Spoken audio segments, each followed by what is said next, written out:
Урлагийн чанар үндсэн нь хоолтой холбоотой гэж байна. Одоо тэр хүн чинь идж байгаа зүйл чинь тэр хүүхдийн үрж потенциалын хөгжлийн тижээж өгч байгаа юм шүү дээ.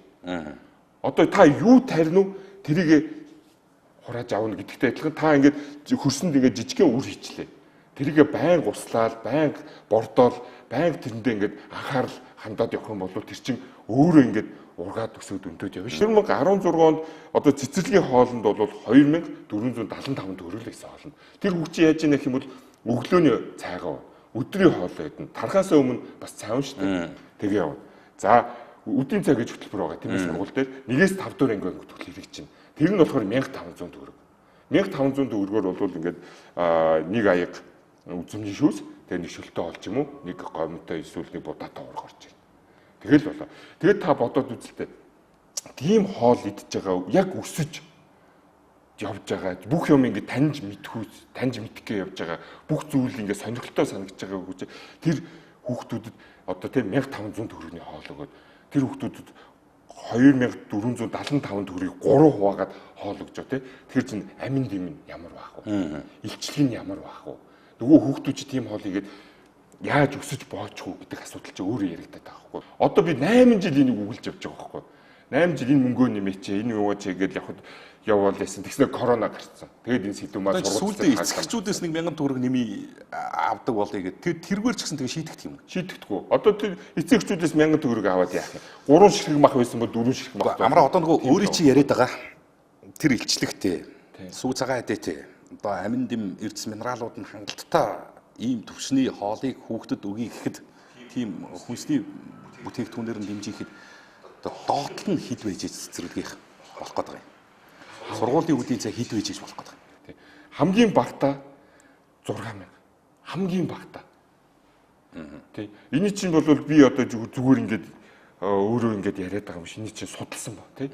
Энэ чинь судалсан олон улсын төвшөнд судалсан. Одоо би өөрийнхөө суруу төгссөн Австралийнхаа томилтоор ажилласан балгаар дээр хүртэл судалгаа хийж үзэж байгаа байхгүй. Дээрээс нь судалсан судалгаагаа би нэг хүнсний инженер гал очиргээ залуу байдсан шүү дээ. Гал очиртоо хүртэл би сургууль цэцэрлэг хамт явсан. Асуудлууд нь ийм байна аа, энэ шийдэж байна гэд гал очиртуурлаг газар дээр хөрсөн дээр ажил явсан байхгүй. Тэгээ бид нар бол ингээд сууж хагаад за хамгийн доод хэмжээ нь бол 6000 төгрөг байх хэрэгтэй юм байна. А үдийн цай хөтөлбөрийнх бол хамгийн доод хэмжээ нь 5000 төгрөг. Гэхдээ бид нар насанд нь тааруулах хэрэгтэй юм байна. 1-р ангийн хүүхдээ идж байгаа порц, 5-р ангийн идж байгаа порц хоёр нь өөр байх хэрэгтэй. А одоо бид нар яаж яах вэ? 1-р ангийн порц, 5-р анги яг адилхан байхгүй. Эрүүл Монгол хүний асуудал нуугдаж байгаа. Та одоо бодоод үзтээ 2-оос 6 настанда тэг төмс луван будаа гомн идэнэ. Энийг ингээл солиол идэ явна. За тэгэнгүүтээ 6 наснда сургуульд орно штэ. 1-ээс 5-р анги хүртэл яг нөгөө хоол чинь ороод ирнэ.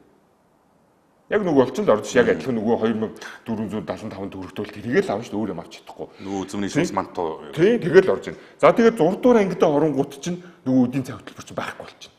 Тэгэхээр нөгөө хүүхдүүд чинь яах вэ гэхээр гарч идэнэ. Ээж аваасаа нэг 5-10 мянган цаас аваад за тэгэнгүүтээ гайгүй бол CEO GS орж ирнэ. За өөр CEO GS нь сургууль ойр хавцаа байхгүй бол нөгөө нэг мантуун буу, зороо мог, бэлэн гомон гэл тэгж аваад. За тэгээд 12 дугаар анги тэгээд өгсгөн тий. Тэнгүүтээ их сургуульд орно. Их сургуульд оронгууд чинь нөгөө нэг тойрогч нь дуусахгүй. Дахиад нөгөө нэг цовын будаатай ураг нөгөө сургуулийн гуанцнаас хоолыг тэгээ нөгөө биржгийн мартуудаа бодлоо явчихна. Тэнгүүтээ яг мэрэгчлээ аваад боловсрлоод диплом аваад яг одоо Монгол улсын хөгжил хувь нэмрээ оруулах гэдэг ирнэ шүү дээ тий. Тэнгүүд нөгөө болсон хүчин чинь хоол боловсруулах системийн хүчтэй болчихно. Ходоод гэдэг юм бол та. Тий. Тэнгүүтээ нөгөө боловсруулалтын том системээ дуусгаад за би одоо улс их орныхоо хөгжилд хувь нэмрээ оруулъя гэдэг нэг том үйлдвэр дээр инженер те том байгууллагын хаалгыг татахын оронд эмнэлгийн хаалга татаад эхэлж байгаа байхгүй. Одоо би өөрөө нэг ходоодны асуудалтай хүн байхгүй. Тэгээ би ингээд сар болгон 7 хоног бол эмнэлэг дээр очиж үзүүлж харуулж явдیں۔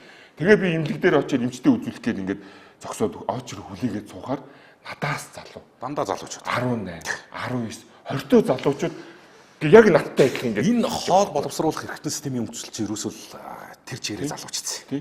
Тэгээд энэ чинь ингээд асуудлыг бүгднийг хөөгөө явахаар үндсэн суурь нь яг цэцэрлэгтэй хэлж байгаа байхгүй. Тэрнээс бол энэ чинь 20 та залуу ч 25 та 30 та залуу дээр асуудал биш байгаа байхгүй. Энэ чинь яг бидний одоо өсөж байгаа бойжулж байгаа яг нөгөө хоёрхан настай хүүхдүүд дээр чинь асуудал үүсээд эрүүл мэндийн асуудал үүсэж явчихж